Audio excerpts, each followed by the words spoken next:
शेयरवंश आप सभी को, उम्मीद करता हूँ आप सारे मजे में होंगे, खुश होंगे और श्री जी की परम कृपा आप सबके ऊपर बरस रही होगी। दोस्तों, गिरिराज जी की यानी गोवर्धन की परिक्रमा करने के लिए हर साल लाखों लोग आते हैं। हो सकता है आपने भी गिरिराज जी की परिक्रमा की हो या आप गिरिराज जी की परिक्रमा करने का प्रोग्राम बना रहे हो। इस वीडियो को आप एंड तक देख लीजिए, जिसमें हम डिस्कस करने वाले हैं कि जब हम गिरिराज जी की परिक्रमा करते हैं तो क्या क्या सावधानियां हमें बरतनी है, क्या क्या चीजें हमें भूल कर भी नहीं करनी है और क्या क्या गिरिराज जी की परिक्रमा के नियम होते हैं।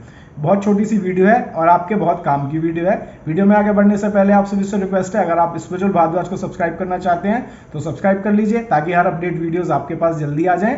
और अगर आप मुझे इंस्टाग्राम पर फॉलो करना चाहते हैं तो ये रहा उसका QR कोड, आप यहाँ मुझे फॉलो कर सकते हैं। तो चलिए बढ़ते हैं वीडियो की तरफ और डिस्कस करते हैं कि गोवर्धन यानी गिरिराज जी की परिक्रमा के क्या नियम होते हैं और क्या हमें सावधानियां बरतनी चाहिए। तो दोस्तों, सबसे पहले तो हम बेसिक बात डिस्कस कर लेते हैं, वो ये कि गिरिराज जी की परिक्रमा में सामान्य तौर पर एक सामान्य व्यक्ति को सामान्य चाल से करीब 6 घंटे का समय लगता है। अब ये आपकी स्थिति पर डिपेंड करता है, आप किस हिसाब से चल रहे हैं। सामान्य तौर पर 6 घंटे में गिरिराज जी की परिक्रमा पूरी हो जाती है और गिरिराज जी की जो परिक्रमा है वो 24 घंटे चलती है, यानी कभी भी आप गिरिराज जी की परिक्रमा शुरू कर सकते हैं। आपको बस इतना याद रखना है कि जहां से आपने परिक्रमा शुरू की है वहीं आपको परिक्रमा खत्म करनी होगी। दोस्तों, यहाँ पर एक चीज समझने वाली बात है, बेसिकली कुछ बातों पर अब डिस्कस कर लेते हैं। पहली चीज ये कि परिक्रमा करना यानी अपने इष्ट की प्रदक्षिणा करना, यानी अपने इष्ट के चारों ओर घूमना, क्योंकि ये सभी को पता है कि गिरिराज जी साक्षात भगवान श्री कृष्ण है जो पर्वत रूप में वहां पर विराजमान है। तो आप खुद सोचिए, जब हम अपने इष्ट की प्रदक्षिणा कर रहे हैं तो क्या हमें किसी ई रिक्शा में या किसी और गाड़ी में बैठकर परिक्रमा करनी चाहिए, वो भी तब अगर भगवान की कृपा से हम एक स्वस्थ शरीर वाले हैं और हमारी आयु ऐसी है कि हमें चलकर ही परिक्रमा करनी चाहिए। तो बेसिकली परिक्रमा तो एक्चुअली पैदल ही की जाती है। अब लोगों ने अपनी सुविधा के हिसाब से नए नए नियम गढ़ लिए हैं जिसका कोई शास्त्रीय और धार्मिक रूप से कहीं कोई उल्लेख नहीं है। तो आप भी बचिए, अगर भगवान ने आपको इस लायक बनाया है कि आप पैदल ही परिक्रमा कर सकें तो ये पुण्य आपको लेना चाहिए। परिक्रमा एक्चुअली में पैदल ही की जाती है।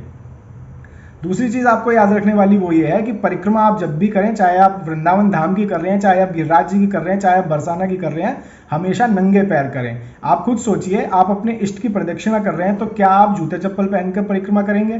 तो इसलिए हमेशा कोशिश कीजिए कि जूते चप्पल के बिना नंगे पैर ही परिक्रमा करें, गिरिराज जी की या कहीं की भी।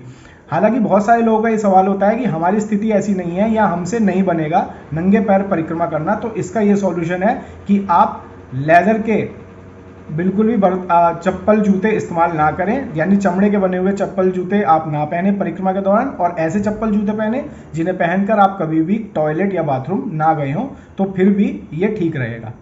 अब तीसरी चीज आपको जो याद रखनी है वो ये रखनी है कि जब आप परिक्रमा कर रहे हो तो कोशिश करिए कि दुनियादारी और प्रपंच भरी बातों से उस समय के लिए एटलीस्ट आप छुटकारा पाएं। वैसे भी हम सारा दिन हम संसारी लोग प्रपंच की और बेतुकी बातों में ही समय व्यर्थ कर देते हैं। जब हम भगवान कृष्ण की यानी गिरिराज जी की परिक्रमा कर रहे हैं तो हमारी कोशिश रहनी चाहिए कि उन सुखद पलों का हम अपने भजन में लगाएं, अपने भगवान की भक्ति में लगाएं और ज़्यादा से ज़्यादा पुण्य बटोरकर अपने घर ले जाएं, ना कि फालतू की प्रपंच भरी बातों में अपना वो महत्वपूर्ण समय व्यर्थ कर दें।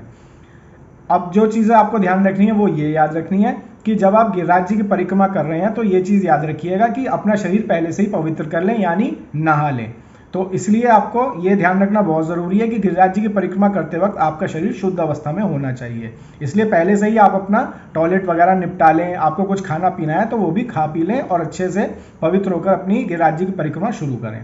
एक और चीज़ याद रखने वाली बात है कि क्योंकि परिक्रमा 6-7 घंटे की लंबी होती है तो बहुत सारे लोगों को लघुशंका लग सकती है बीच में। तो ऐसी स्थिति में आप लघुशंका कर सकते हैं, लेकिन ये याद रहे कि गिरिराज जी की पर्वत की तरफ आप लघुशंका ना करें गलती से भी, उसके दूसरी तरफ ही लघुशंका करें, दोबारा से पवित्र हों, आचमन करें और फिर आगे की परिक्रमा पूरी करें। अगर आपको परिक्रमा करते समय भूख लग रही है तो बिल्कुल आप खा सकते हैं, कोई भी प्रसाद पा सकते हैं, जनरल कुछ भी आप खा पी सकते हैं, पर याद रखें खाने पीने के बाद आप दोबारा से आचमन कर लें, यानी अपना शरीर पवित्र कर लें, कुल्ला वगैरह कर लें। एक और चीज़ याद रखने वाली बात है कि परिक्रमा के दौरान कई जगह भंडारे होते हैं। परम पूज्य श्री सद्गुरुदेव भगवान ने कई बार अपनी श्रीवाणी में कहा है कि गृहस्थ साधकों को, गृहस्थ लोगों को हमेशा इन भंडारों से बचना चाहिए। अगर किसी वजह से आप पा भी लें तो अपनी इच्छानुसार कोई भाव रख दिया चाहिए, वहाँ पे 11 रुपये 21 रुपये जैसा आपका भाव हो वो रख देना चाहिए।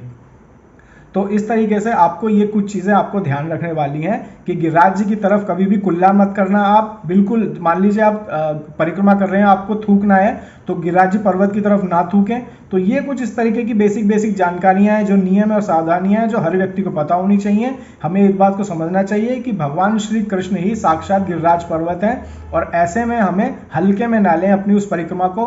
कई कई जन्मों के पुण्य उस परिक्रमा में लगे हुए होते हैं, तो हमें पूरी सावधानी बरतनी है। उम्मीद करता हूँ ये छोटी सी वीडियो, बेसिक वीडियो आपको अच्छी लगी होगी। अगर गिरिराज जी की परिक्रमा या गोवर्धन की परिक्रमा या वृंदावन की परिक्रमा से रिलेटेड भी अगर कोई क्वेश्चन है तो आप कमेंट में कर सकते हैं, मैं उसका रिप्लाई कर दूंगा।